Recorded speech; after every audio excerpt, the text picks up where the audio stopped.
Minister, former Shadow Chancellor, and of course himself, former Conservative Member of Parliament. Peter, we don't have long to wait, but is either leadership candidate, in your experienced view, up to dealing with the challenges so graphically described by Baroness Ruby McGregor-Smith, who sits with you in the House of Lords? Well, they've got to be. Whoever becomes Prime Minister has got to be up to the job. Ideally, either of them would have had more years of experience, but that's not something we can legislate for retrospectively. They're there. Let's hope that they can be up to it. They've got a huge challenge and immense problems and numerous problems in their inboxes. The government led by Margaret Thatcher, who certainly started fresh, something that was completely and profoundly different, not only for her own party, but for the way we did stuff in the United Kingdom.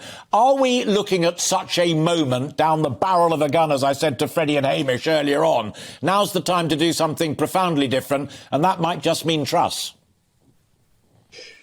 Yes, well, all the votes are close, so it doesn't really matter what we decide it should be. It obviously will be Liz Truss. She has put forward some radical proposals. She's got a more radical approach, but I in the end, actually voted for Rishi Sunak. My wife voted for Liz Truss, so we cancelled each other out. And, you know, it was pretty much 51-49 as far as I was concerned.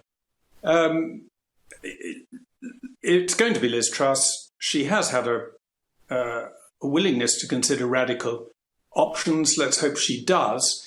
But it's important that she be just systematic about it. We've had too much government by the latest opinion poll or the latest headline, rather than thinking, I've got these problems, I've got to come up with immediate solutions and long-term solutions. That's the way Mrs. Thatcher approached it. She didn't say what's going to sound good in the opinion polls tomorrow or get a good headline the day after. Yeah.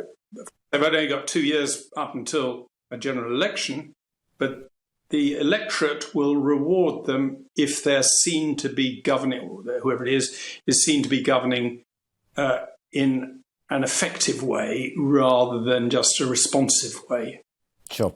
The other thing, and this is my final point to you, Peter, I'm going to play you a couple of clips, is that crucial point that Margaret Thatcher argued for and embraced, and that is this, that there are limits to the size of the state. There should be limits to the ambition of what the state can do.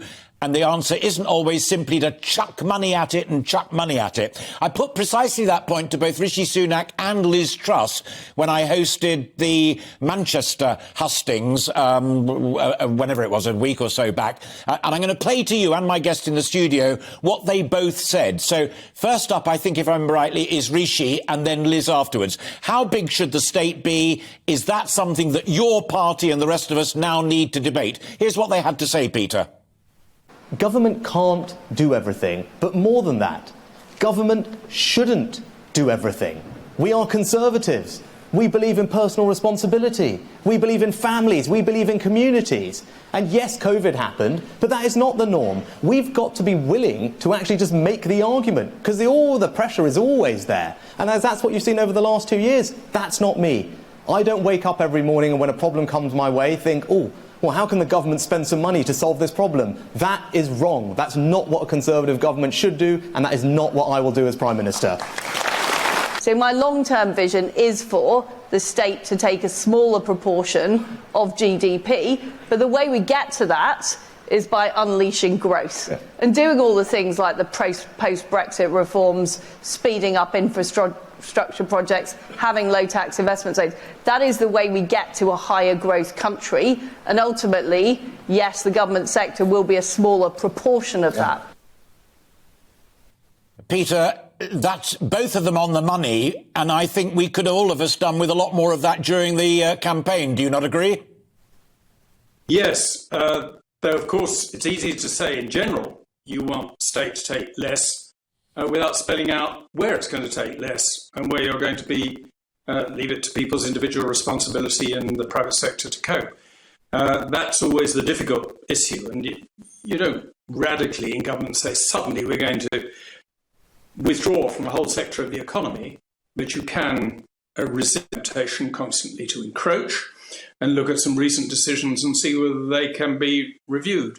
I put forward some proposals for funding an element of social care in old age that would take it off the taxpayer in the long term and put it more on the homeowner. But I hope they will look at that again, because we can't afford to take on new responsibilities for the state, for the taxpayer, at a time when taxation has already reached the highest proportion of national income since the Attlee government.